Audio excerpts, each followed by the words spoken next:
శ్రీ మహాగణాధిపతయ నమః. మనం చాలాసార్లు ఏమనుకుంటామంటే, గతంలో ఈ పొరపాటు చేసాం, మళ్ళా అవకాశం వస్తే ఈ పొరపాటు చేయకుండా ఉందాం అని ఒకసారి అనుకుంటాం.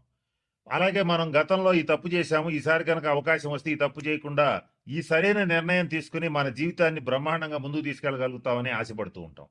ఇట్లా ఏదైనా సరే గతంలో చేసినటువంటి తప్పులు కానీ, మన వల్ల జరిగిన ఇబ్బందులు కానీ, మనకు తెలియకుండా జరిగినవి కానీ, తెలిసి జరిగినవి కానీ ఏవైనా సరే ఒక ఇబ్బందికరమైన పరిస్థితులు, దాని ఫలితాలు చేసినప్పుడు తెలియవు గాని, చేసిన తర్వాత మనకి చాలా బలంగా దెబ్బ కొడుతూ కనపడుతూ ఉంటాయి.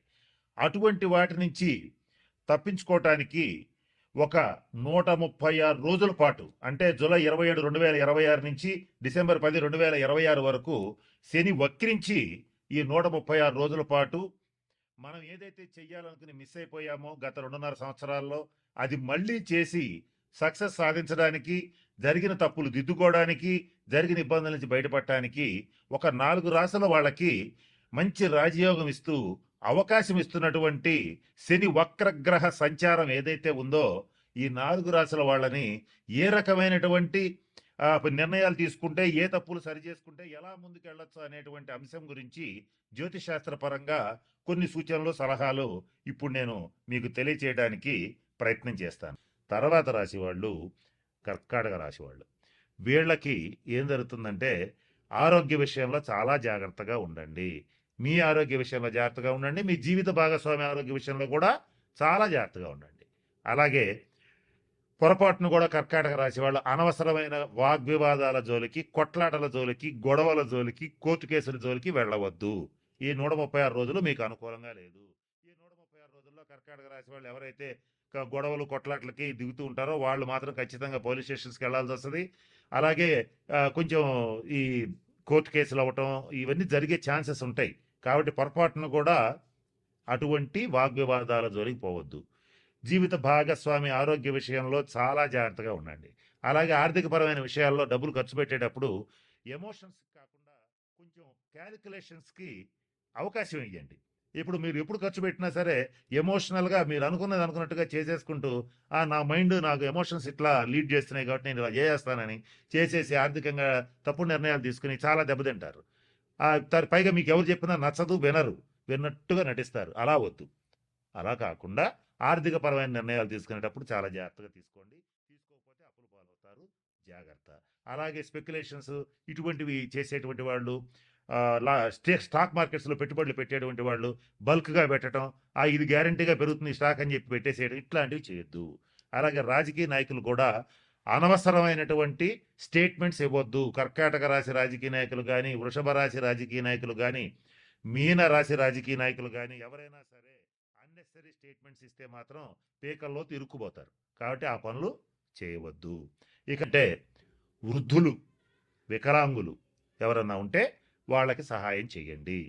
అది ఆర్థికంగా కావచ్చు, అలాగే వాళ్ళకి సర్వీస్ చేయటం కావచ్చు. వికలాంగులు ముఖ్యంగా ఎవరైనా కుంటి వాళ్ళు ఎవరైనా ఉంటే వాళ్ళకి ట్రైసైకిల్స్ అంటే 3 చక్రాల బండ్లు ఇవ్వటం కానీ, లేదా వాళ్ళ ఆసుపత్రి ఖర్చులకు డబ్బులు ఇవ్వటం కానీ, రోగుల్లో కూడా మామూలు రోగులు కాదు, దీర్ఘ రోగులు.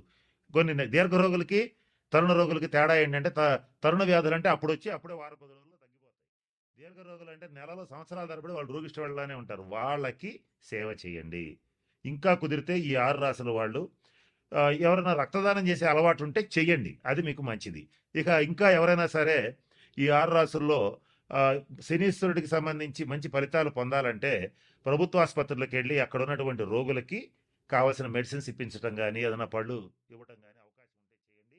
ముఖ్యంగా వృద్ధాశ్రమాలు, అనాథాశ్రమాలు కాదు, వృద్ధాశ్రమాలు ఎవరికైతే ఉంటాయో అక్కడికి వెళ్ళి వృద్ధులకి సేవ చేయండి. వాళ్ళకి కావాల్సిన వైద్య సదుపాయం కల్పించండి, వాళ్ళకి కావాల్సిన సేవలు చేయండి.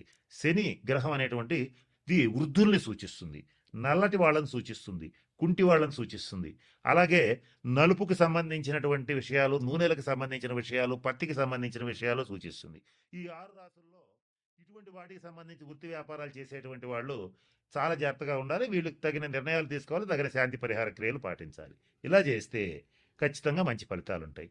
ఇంకొక ముఖ్యమైన విషయం, శని ఎప్పుడు కూడా క్రమశిక్షణను కోరుకుంటాడు, ఆనెస్టీ, నీతి నిజాయితీలను కోరుకుంటాడు. ఈ 6 రాసుల్లో ఎవరైతే నీతిగా నిజాయితీగా ఉంటారో, క్రమశిక్షణతో ఉంటారో, పరద్రవ్యాన్ని ఆశించరో, అంటే ఎదుటివాడి ఇల్లు కొంప కొల్లగొట్టి కాజేయాలనుకోరో, వాళ్ళకి మాత్రం మంచి ఫలితాలు ఉంటాయి.